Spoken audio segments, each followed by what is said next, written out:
has confirmed it's launched an attack on Iran. In the early hours of the morning, as the clock strikes 4:50 a.m., an unexpected alarm shatters the quiet of a U.S. military base.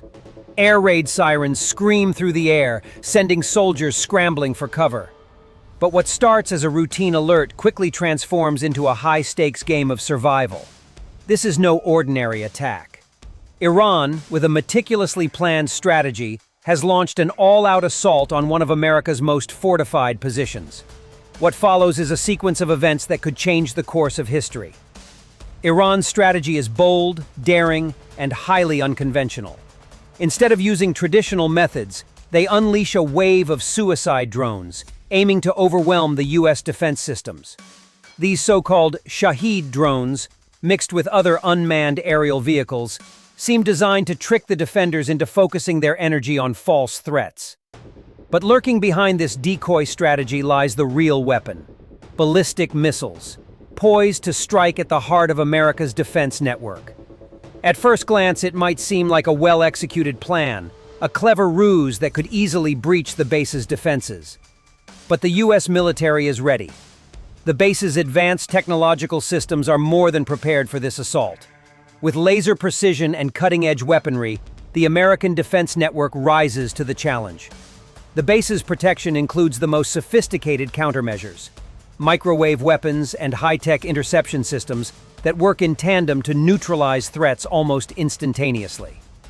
The first wave of drones is swiftly neutralized by the relentless power of the Leonidas microwave weapon, a game-changer in modern warfare. These drones, once a looming danger, are reduced to nothing but debris in the blink of an eye. But Iran's calculations have underestimated the response. The U.S. doesn't just defend, they strike back with devastating force. The true horror of the situation becomes clear as the Iranian ballistic missiles are intercepted and destroyed in mid-air, their threat eliminated before they can even come close to their intended target. It's a display of technological supremacy and military might that leaves no room for doubt. The U.S. is not only capable of defending its bases, they can turn the tide of the battle, neutralizing threats with surgical precision. But the story doesn't end with the defense. America's response is swift and unforgiving. The Iranian forces, despite their best efforts, are soon met with retaliation that rattles their very core. U.S. forces target strategic assets, obliterating Iranian bombers and weakening their infrastructure. The U.S. military's response sends a clear message: aggression will not go unpunished. The result is a resounding demonstration of military might. Iran's carefully orchestrated attack has been thwarted, their plans shattered in the face of a superior defense system. And while the world watches, the implications of this battle echo far beyond the walls of the base. This isn't just a story about a military conflict. It's a lesson in power, technology, and strategy. What did Iran miscalculate? How did the U.S. defend itself with such precision? And what does this mean for the future of military warfare? Stay tuned as we dive into the details of this extraordinary clash and uncover the lessons learned from this high-stakes confrontation. At precisely 4:50 a.m., the tranquil atmosphere of the Al-Udeid U.S. military base was shattered by a deafening siren that echoed across the entire facility. The sound of the air raid alarm, something that every soldier had heard countless times during training, was now a grim reminder of the imminent danger that lay ahead. As the blaring sirens reverberated through the base, soldiers, some still half awake, sprang into action. The tight-knit military unit, always prepared for the unexpected, now had to react swiftly to what seemed like a full-scale assault. They moved with a sense of urgency, heading to their designated shelters and bunkers that were strategically placed throughout the compound. For the soldiers stationed at Al-Udeid, the base was a fortress, one of the most secure and technologically advanced military installations in the region. But even the best-prepared defense systems could not predict what was coming next. It wasn't long before the sky above the base turned from a dark, tranquil blue to a terrifying sight. Mysterious dots appeared in the distance, moving quickly towards the base. These were no ordinary objects. What seemed to be small, swift, and almost invisible were Iranian-made suicide drones, or Shahed drones, part of an intricate, highly coordinated attack strategy. These drones were designed specifically to overload U.S. defense systems, forcing them to focus on neutralizing what appeared to be a massive swarm of threats.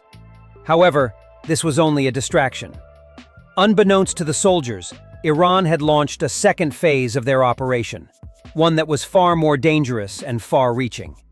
Hidden behind the swarm of drones were the real weapons, ballistic missiles that could potentially wipe out vital military assets in a matter of seconds.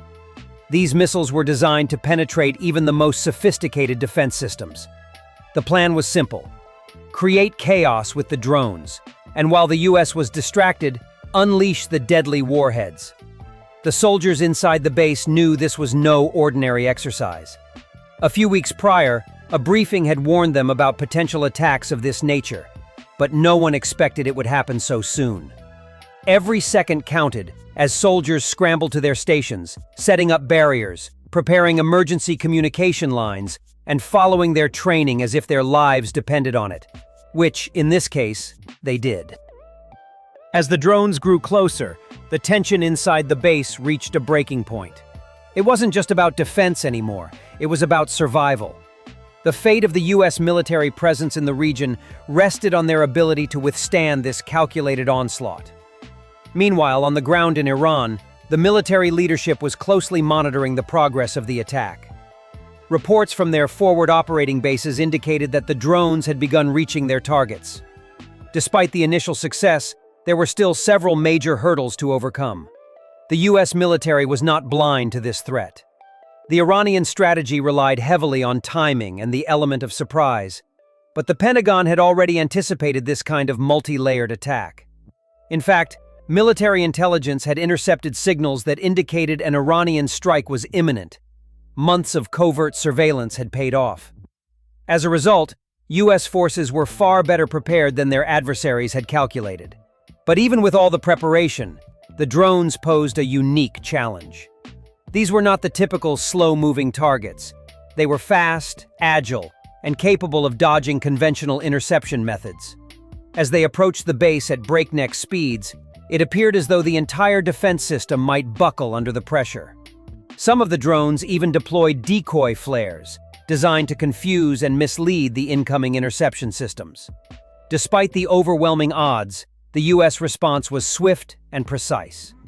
The base's defense systems kicked into high gear, activating cutting-edge anti-drone technology designed to neutralize the incoming threats.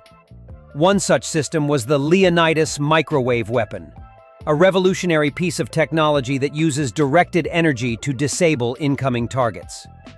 The drones, once a fearsome force, were now nothing more than twisted metal and debris as the microwave pulses hit them one by one. As the first wave of drones was obliterated in mid-flight, a wave of relief swept over the soldiers still huddled in their shelters. But they knew it wasn't over. There was still the looming threat of the ballistic missiles, and the real battle was just about to begin. For the soldiers stationed at Al-Udaje, the moment of truth had arrived. They weren't just defending a base, they were defending the very heart of American power in the region.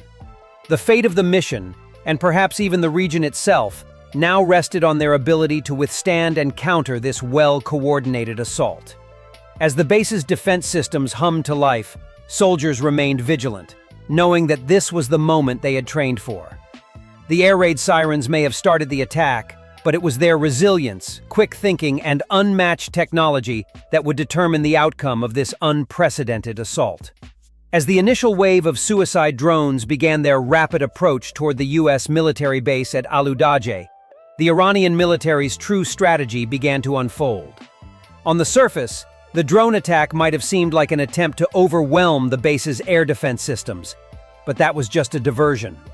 Behind the drones, hidden from view, were the real threats.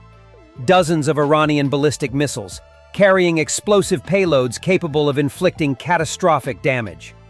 These missiles, launched with near-perfect precision, were targeting critical American assets with one goal in mind: total devastation.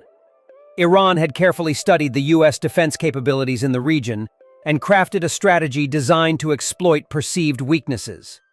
The drones were intended to act as a smokescreen, overwhelming the enemy's early warning systems and forcing the U.S. to expend its defense resources on seemingly infinite threats. The hope was that once the drones had done their job, the base's defensive forces would be too distracted to properly intercept the incoming missiles. What Iran didn't count on, however, was the ingenuity of the U.S. defense systems and the careful preparation that had been made in anticipation of such an attack. The U.S. military had long suspected that Iran was developing and testing new methods of attack, and intelligence sources had intercepted enough signals to warn them of a potential assault. For weeks, American commanders had been preparing for this moment, ensuring that their base at Al-Udaid was not only fully equipped to deal with drone swarms, but also capable of defending against the much more sophisticated missile threat. The Iranian leadership, confident in their plan, had failed to account for the cutting-edge technologies that would ultimately neutralize their offensive. Iran had deployed a variety of ballistic missiles, each one a precision weapon capable of bypassing traditional defense systems. The missiles, equipped with decoy warheads and advanced countermeasures, were designed to confuse U.S. radar and defense technologies, ensuring they would penetrate the base's defenses. The Iranian military believed that, given the scale of the attack, the American response would be overwhelmed, leaving the missiles to strike their targets with deadly force. However, what they didn't know was that the U.S. military had already integrated advanced interception systems, like the upgraded version of the THAAD, Terminal High Altitude Area Defense System, capable of tracking and destroying even the most evasive of missile threats. The THAAD system, alongside other anti-ballistic missile technologies, would prove to be the turning point in this high-tech warfare. As the missiles soared towards Al-Udaid, many of them carrying payloads designed to destroy air defense radar systems, the base's early warning systems kicked into action. U.S. defense systems immediately identified the incoming threat, and soldiers who had once been preparing for the drone attack now found themselves ready to face an even greater danger. The first missiles arrived in rapid succession, and the THAAD system went into full operation, launching interceptors to track and destroy the incoming warheads. The precision of the U.S. response was nearly flawless, as one missile after another was intercepted in the air, exploding harmlessly in the sky above the base. Iranian military commanders back in Tehran began to realize that their strategy was failing. Despite the missile's sophisticated countermeasures and decoys, they were unable to penetrate the multi-layered defense network that had been set up to protect the U.S. military's assets. Each missile intercepted and destroyed in midair was a blow to Iran's confidence and a resounding victory for American defense technology. However, while the initial phase of the attack had been thwarted, Iran's military was not about to give up. They had one final ace up their sleeve: dozens of additional missile salvos designed to flood the base's defenses. These missiles, while less sophisticated, were launched in such rapid succession that it became clear that the U.S. had to act quickly or face the possibility of a significant breach. As the second wave of missiles streaked toward the base, the U.S. command decided to deploy a last-ditch, yet highly classified weapon: electromagnetic pulse, EMP, technology. The EMP device, developed and tested in secret, was designed to create a temporary but devastating disruption in the electronic systems of any incoming missiles. When activated, the pulse caused a series of explosions in the sky, disrupting the missiles' guidance systems and sending them off course. One by one, these missiles fell harmlessly to the ground or self-destructed mid-flight. The Iranian military, which had anticipated their missiles would breach the base's defenses, was left in shock as their final salvo turned into an embarrassing failure. The U.S. defense systems had not only neutralized the missile threat, but had also demonstrated an unrivaled level of technological superiority. This moment of triumph for the U.S. military was not just a victory in the defense of Al-Udaid. It was a powerful message to Iran and to the world that America's defense systems were far more advanced than many had previously realized. Iran's initial strategy of overloading U.S. defenses had backfired, and their use of high-tech ballistic missiles had proven ineffective against the vast technological resources available to the U.S. military. With each missile that was intercepted, the Iranian hopes of landing a decisive blow to the U.S. forces dwindled, and the realization set in that their carefully orchestrated attack had been thoroughly neutralized. As the early hours of the attack unfolded, it became clear that the U.S. military was not only able to defend against the initial onslaught, but had also begun to turn the tables on Iran. The failure of the ballistic missile strikes was a significant blow to the Iranian strategy. Their hope of breaching the U.S. base's defenses had been crushed under the weight of America's superior technology. But this was only the beginning. While Iran had hoped to destabilize the U.S. military's operations in the region with a powerful first strike, the real problem for them was that their enemy was not just reactive. They were also retaliatory. The U.S. forces had been holding back their countermeasures, ready to strike back the moment the right opportunity presented itself. The Iranian military had assumed that after their missile barrage failed, the U.S. would be left vulnerable, overwhelmed by the sheer scale of the attack. Yet, despite the strategic miscalculation, the United States was in full control, analyzing the battlefield in real time and preparing for their own counteroffensive. One of the first moves in this counterstrike came from the skies, as American fighter jets, equipped with state-of-the-art weaponry, swiftly moved into position. These jets were the vanguard of a larger offensive designed to completely dismantle the Iranian threat before it could recover. The drones, missiles, and other aerial assets Iran had deployed were meant to decimate U.S. defenses. But America had more than enough resources to ensure it wasn't just a defense. They were taking the fight to Iran's doorstep. In the moments following the U.S. interception of Iran's missile salvos, several B-2 stealth bombers were deployed, invisible to radar, and flew over the Iranian airspace undetected. Their payloads, precision-guided bombs and bunker-busting munitions, were intended to strike deep into Iranian military infrastructure. The target?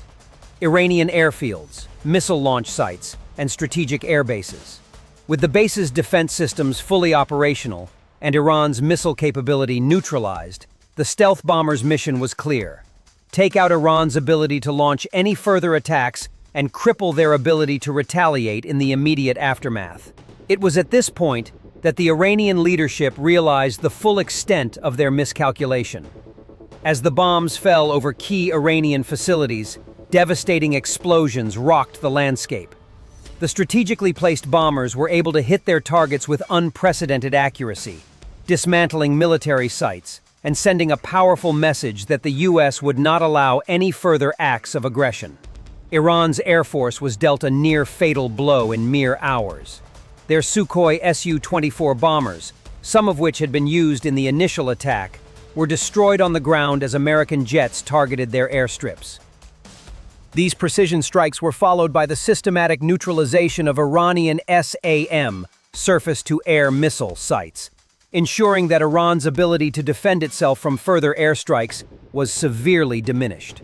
However, while the airstrikes were devastating, they were not the only tool in the U.S. arsenal. The Pentagon's Cyber Warfare Division, which had been monitoring Iranian communications throughout the attack, began their own covert operation. Using sophisticated malware and hacking tools, they infiltrated Iranian military networks, crippling their command and control systems. Within minutes, Iranian radar systems went offline, their communication channels scrambled, and their ability to direct forces on the ground was severely compromised. The attack was not only physical, it was psychological. Iran's forces, now disoriented and unable to coordinate their movements, began to collapse under the weight of the U.S. onslaught. As the chaos continued to unfold, the U.S. ground forces stationed at Al-Udeid had not been idle. Even as their base was being relentlessly defended, they prepared for their own retaliation. Using a combination of armored vehicles, advanced artillery, and special operations teams, the U.S. military initiated a ground campaign that pushed Iranian forces back from critical positions. These forces, already destabilized by the massive air and cyber strikes, were now under pressure from an enemy they could no longer predict or counter effectively. In the midst of these operations, the Iranian leadership, recognizing that they had lost the upper hand, turned to their final card, their remaining strategic bombers. However, by the time they had scrambled what little air force they had left, the U.S. was already several steps ahead. The American Air Forces, which had been on high alert, quickly spotted the remaining Iranian bombers taking to the skies. The last wave of Su-24s was intercepted before they could launch any attacks. In an unprecedented display of tactical superiority, American fighters engaged these aircraft with precision missile strikes, taking down each of the bombers in mid-flight. The remnants of the Iranian Air Force, once a feared asset, were now reduced to smoking wreckage. But the attacks didn't stop there. The U.S. knew that while the airstrikes had crippled Iran's military infrastructure, the true purpose of this entire operation was to send a message of deterrence. In response to the relentless Iranian provocation, America wanted to ensure that this kind of aggression would never be repeated. To drive that point home, U.S. forces moved to eliminate any remaining sources of potential threat. In the early hours of the following day, a series of surgical strikes were carried out on remaining Iranian missile sites, ensuring that their nuclear ambitions, if any, would be severely delayed. The U.S. also made it clear that their technological advancements, far superior to anything Iran had, were not just limited to air power. With the successful deployment of anti-ballistic missile systems, cyber attacks, and stealth capabilities, the American forces had proven that their strategic advantage was overwhelming. No amount of brute force, no matter how well coordinated, could stand up to the technological edge America had cultivated over decades. By the end of the operation, Iran found itself on the brink of collapse. Their air force was decimated, their missile systems rendered useless, and their communication networks shattered. The U.S. had not only defended its base at Al-Udeid, they had eliminated the Iranian threat in the region with remarkable precision and minimal loss of life.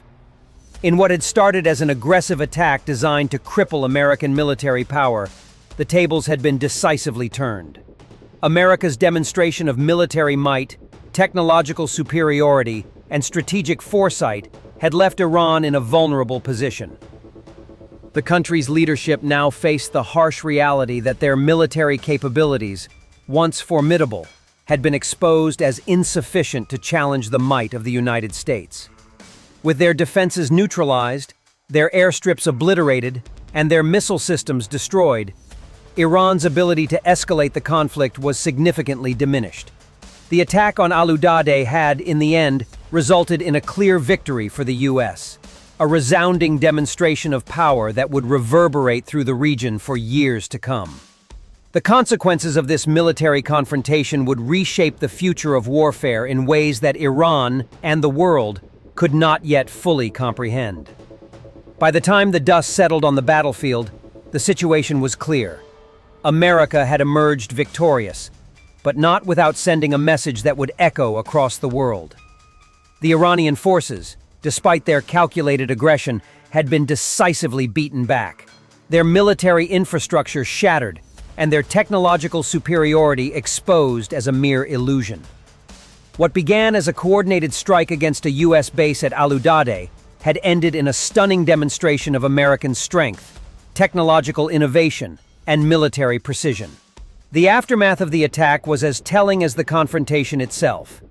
Iran's leadership, humiliated on the global stage, found itself in an increasingly desperate position. Their military had suffered catastrophic losses, not only in terms of personnel and equipment, but in their ability to project power and deter future aggression. The destruction of their air force, the incapacitation of their missile systems, and the paralysis of their command and control infrastructure left Iran vulnerable in ways they had not anticipated. What had started as a well-coordinated attack, designed to cripple American military assets in the region, ended in a resounding failure for Tehran. The loss of their bombers, missiles, and key installations meant that their ability to conduct future military operations was severely hampered.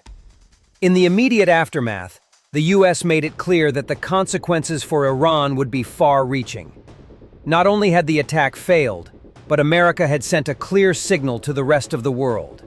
Any act of aggression, especially one involving advanced weaponry and strategic miscalculations, would be met with an overwhelming response.